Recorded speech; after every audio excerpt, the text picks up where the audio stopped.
Hey guys, it's me, Carly, coming at you with another video, and I am recording in a different spot. Normally when I record, I don't normally, I normally record either upstairs in my kitchen, at my kitchen table, or downstairs. But since my brother is home, I'm recording in my mom's closet because my brother is making music, and now I can talk louder this way. Jeez, Mom, please don't come home early because this is going to be really weird.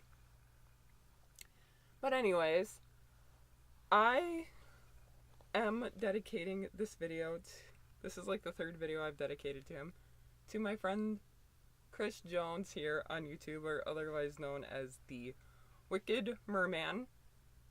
And I'm reviewing 101 Dalmatians, Patch's Adventure. Sorry, I'm adjusting because I'm sitting on the floor, literally. But 101 Dalmatians, Patch's Adventure, and like a little over a month ago, almost 2 months now, I reviewed Lady and the Tramp, Scamp's Adventure, and Paws to Thumbs, which is a fan fiction he wrote. And the fan fiction is 101 Dalmatians, Patch's Adventure, and Lady and the Tramp, Scamp's Adventure. It's a mashup of the two stories. And let me just get myself collected here, because this is my early Christmas present to him. I hope, please tell me I didn't delete it, because if I deleted it, I'm gonna be very annoyed. There we go. So the movie starts out do do do do do do do, and then it's a bunch of little barking dogs because this is a dog movie. And it's really cute. I mean, it's more for kids. I felt that Lady and the Tramp, Scamp's Adventure, had more adult undertones, and this one just felt like, this movie felt like Home Alone, because you have two incompetent idiot villains. I mean, they made more than one Home Alone movie without Macaulay Culkin, so it's not really Home Alone. But yeah, they had two incompetent idiot villains that worked for Cruella. Patch got left behind, kind of like how Kevin got left behind in Home Alone and Home Alone 2.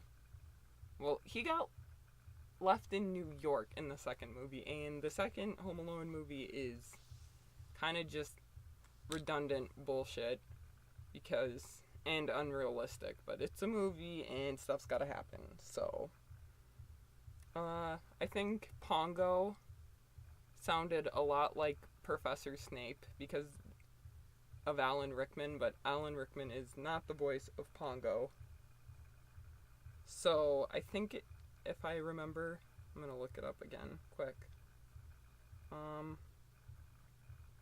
The voice of Pongo is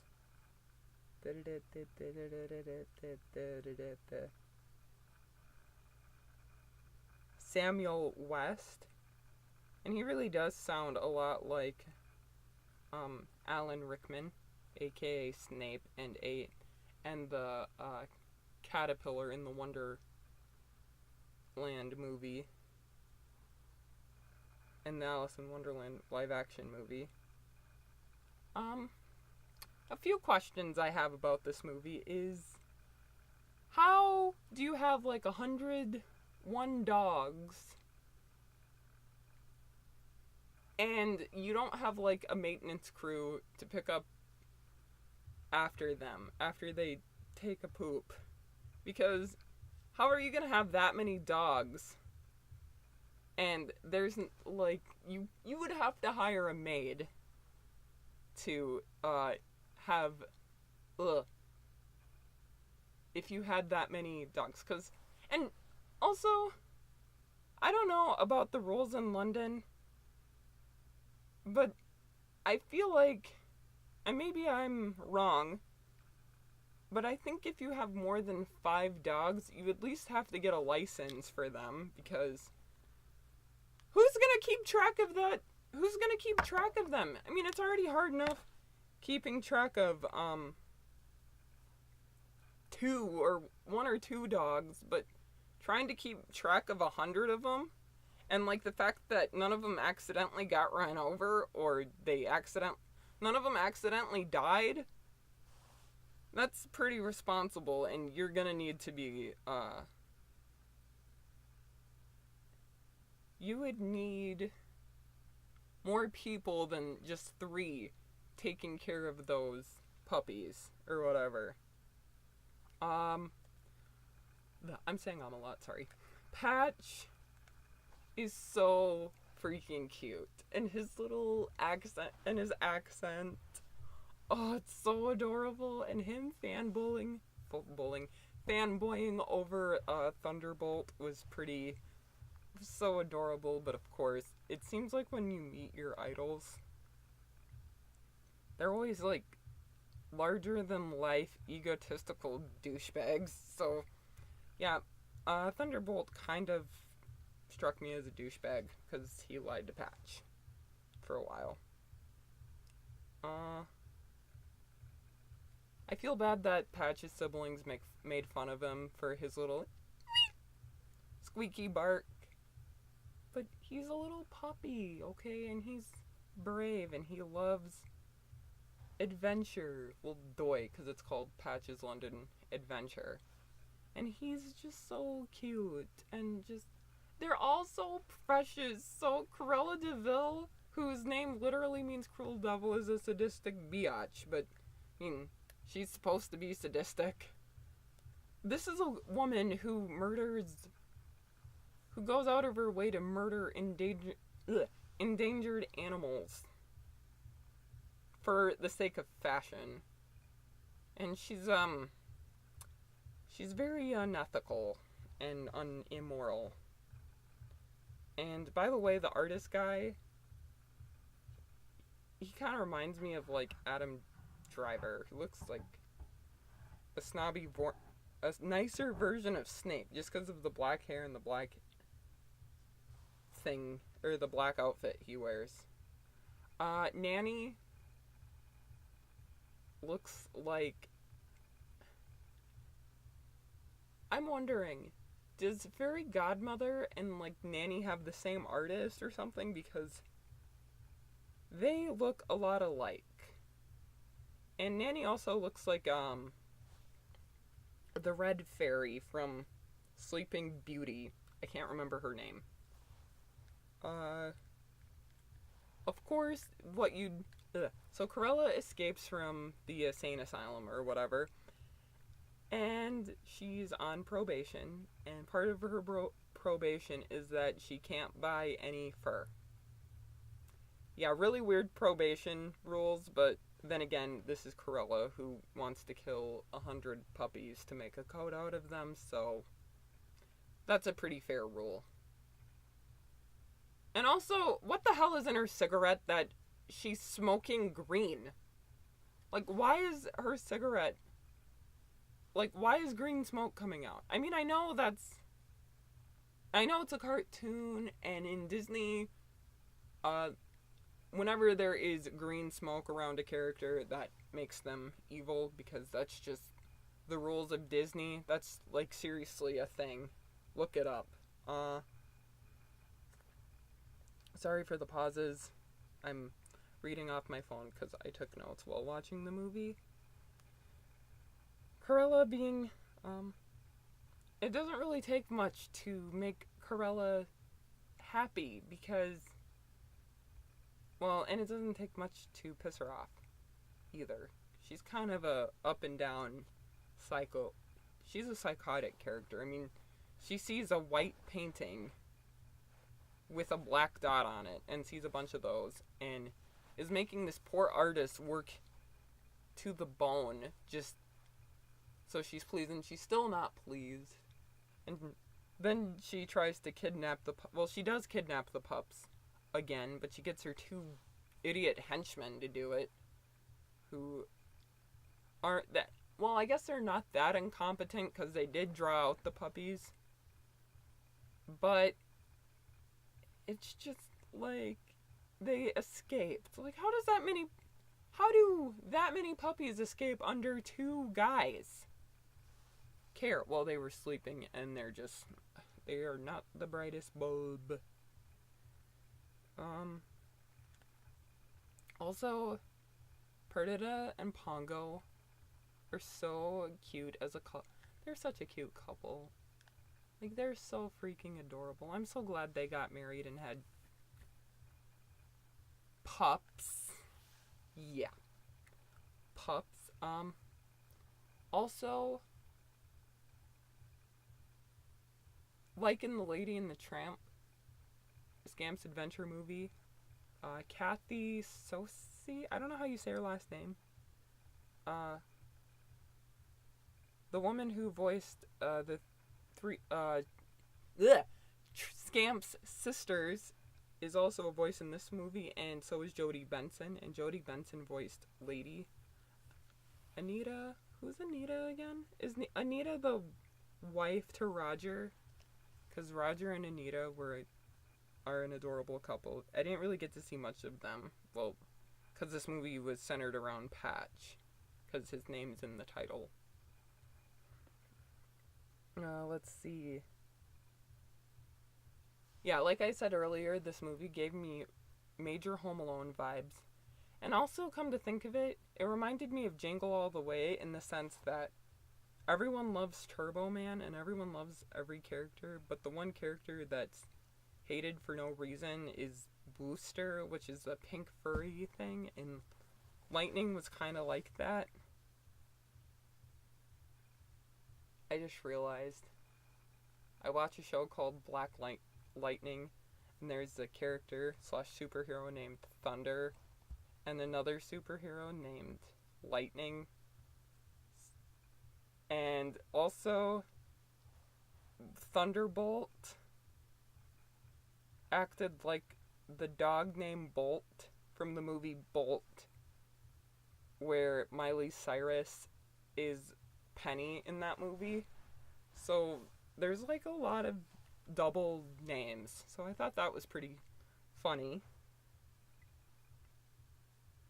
Also, another thing, and I know it's a cartoon, but how the hell do you walk 101 puppies? And what are the medical what are the vet bills looking like? Because they have to have annual checkups, I'm sure. Not that often. And how does, who's cleaning up after these dogs? Do they just have did somebody make electric pooper scooper and they just go around cleaning up after these dogs? Because and also, don't you think that apartment would be, if I lived in an apartment, a small apartment with next to, where I barely got any air, and I had to live with 101 dogs, dude, I would be super itchy, my eyes would be itchy, I'd probably have allergies just from living with those dogs. I mean, don't get me wrong, they're all adorable, but seriously, and just think of all the fur being left behind by those dogs. Do Dalmatians shed? I don't know much about dogs, and I've never had a Dalmatian, but, like, how much do they shed? If anyone can answer that, please leave a comment down below.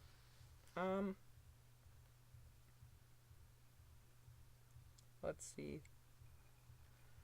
Patch and Thunderbolt spending time together was so adorable and Patch is so innocent because he's a small pup. He's like a child, but a pup.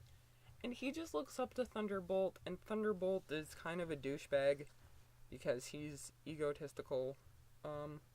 Lightning is also kind of a douchebag because he wanted to take Thunder's spot and wanted to get rid of the star so he could become the star. Of course, Thunderbolt goes through character development, and Lightning and Corella and the two criminal idiots all get arrested. If Corella was removed from society, that would be okay. Because, seriously, she's trying to kill puppies and kills endangered animals. And I think a really nice cruel death for her would be feeding her to an alligator or a lion or some wild animal that is a complete carnivore so they can eat Corella, because that would be cruel irony. Let's see, Corella is a sadistic, psychotic villain.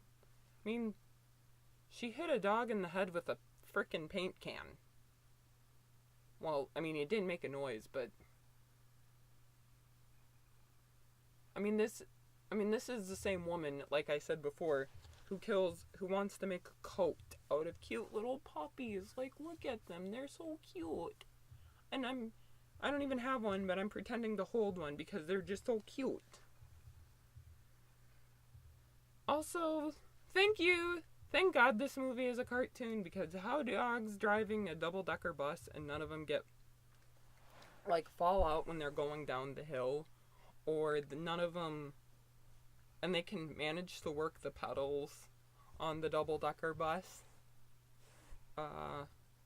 Yeah, that's cartoon logic for you guys.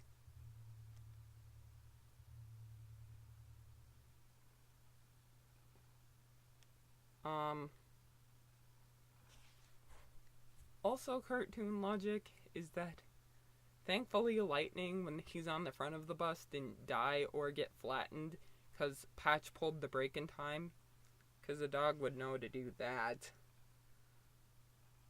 I mean, you can train elephants to paint pictures. You can train animals to paint, but to drive, I don't think so. So, yeah. Thunderbolt got character development. Corella went back to the mental institute. And Patch reuniting with his family was adorable. And at the end, Thunderbolt had all the doggies on his show, all the Dalmatians on his show. I don't even want to try and say their names because that is a lot to remember. All I know is there's Patch, Perdita, Pongo, Rolly. I mean, Rolly is the kind of the chubby dog, chubby puppy. And yeah. So, what did I think about this movie overall? This movie was cute. It was very good. It reminded me so much of Home Alone, except that Patch wasn't a brat like Kevin was in the Home Alone movies. And it also reminded me that even if you think your family doesn't care about you,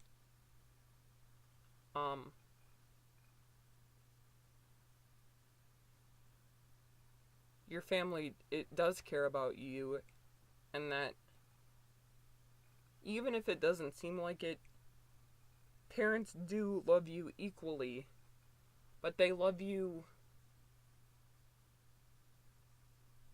the same and differently. Like, they treat you like an individual, like you are, but they love you the same way they love their other children.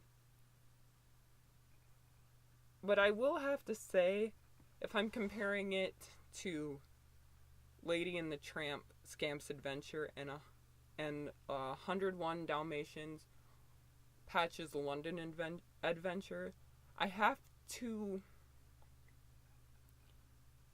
give Scamp's Adventure,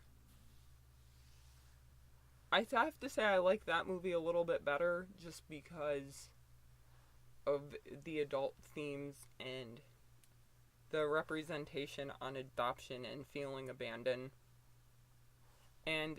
But as far as a fun kids movie goes,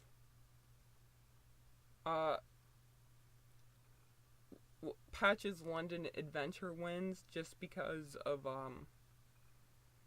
it's a little more corny, and if you really like Home Alone, I'd recommend this movie. And anyways, so this is going to be it for my review. Thanks for watching. And if you like this video, like, share, and subscribe. Leave a comment down below. And feel free to make requests or suggestions within reason. And have a good one.